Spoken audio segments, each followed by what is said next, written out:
Hey guys, it's Lakey, and today we're going to kickstart my manager mode off with Swansea City. We're going to do it on world class because I feel as if it's a difficulty I can win but I can also lose on. We're going to do it moderate just so it's not too easy to buy people, and Swansea don't really have the greatest amount of money, so it's going to be interesting. We're going to do have the European kickstarting, of course. I did it first with the first draw and I was in it for some reason with Swansea, so I changed it. Like I did another redraw and Chelsea and everyone, Barcelona's in it, so I thought, alright, we'll just start with them because I feel as if they deserve to be in it, to be honest. Alright, gonna have to put my name in. Alright, Todd, last name of course Lake. Yeah. Now nationality, of course I'm gonna go Australian, true blue. Outfit, I don't think the outfit really matters, to be honest, so I just went shirt and tie. I don't think the colour matters, I don't think you even see you, so if you do, that would be a nice change. Skin colour, I think I just did fair. Body type, just, I don't know, regular, I don't think that really matters either. It does, but I don't see why. Okay, now just having a look at my squad, but as you normally do when you start a career mode, you should always put your young players out on loan just so they can improve in stats. This guy, 19 years age, overall 60, of course he can improve.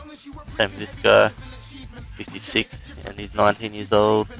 Just all these players, once they go out on loan, you could in a year or so they might have improved a few points overall, and you'll be able to sell them for more, which is great.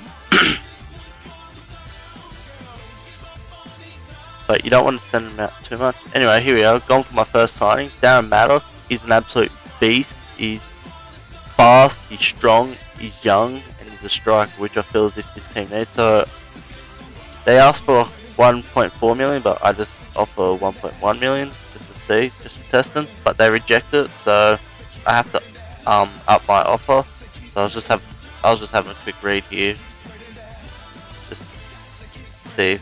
But yeah, then I go into it to submit a new offer, and I thought, alright, well, if his value is 1.4, I don't want to give him what he's valued too much. But I wanted to try what it would be like to submit a player, because I know there's an achievement for it, so I thought, why not, might as well, see if we can do it.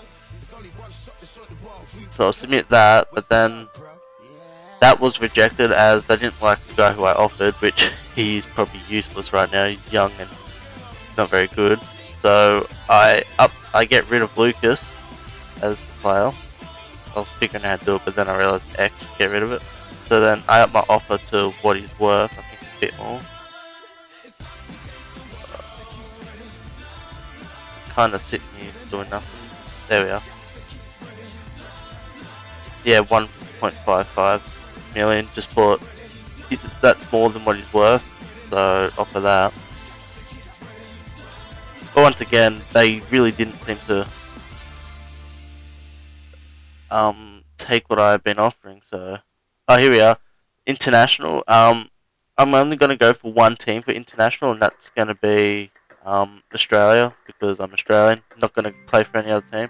Anyway, I try to go for Frimpong now because he's a good midfielder. He's young. He's just going to improve, and he's not a first starting player, so I thought I could probably get him for cheap.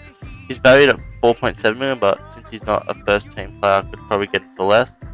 Raheem Sterling, he's 17, he's overall 69, he's fast, he's a brilliant player, he's just a player for the future, so I was like, I need to get him, he's just going to improve.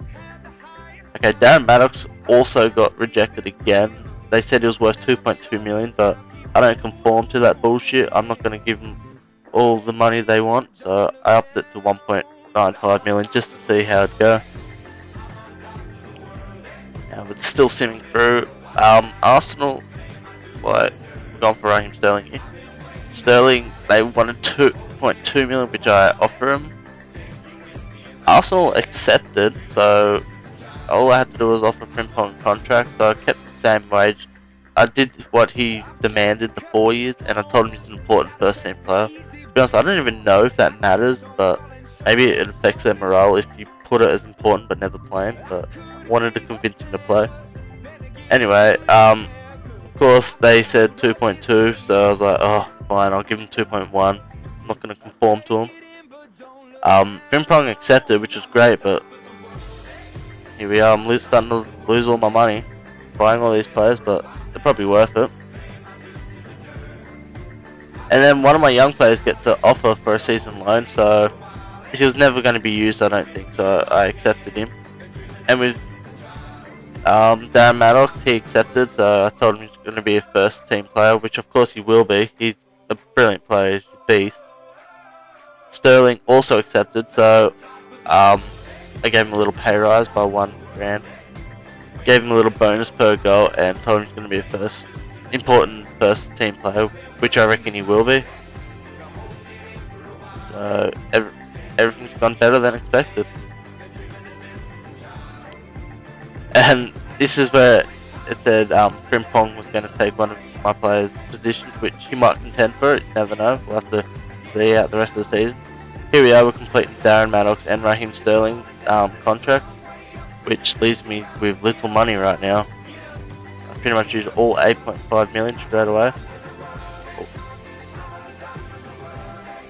And now this is, as I always do, I always set up the academy straight away because I feel as if the young players, you can, once you sign them and if they're decent, you can still sell them for a good amount of money, or they might even, if you get far enough into your manager mode, you might be able to produce good talent for your team. Anyway, right here, I know there's an achievement for getting money off the board and accept it, so I needed money to fund my youth academy, so I just thought I'd ask 1 million. And yeah, this is the end of the video, so I hope you guys enjoyed it.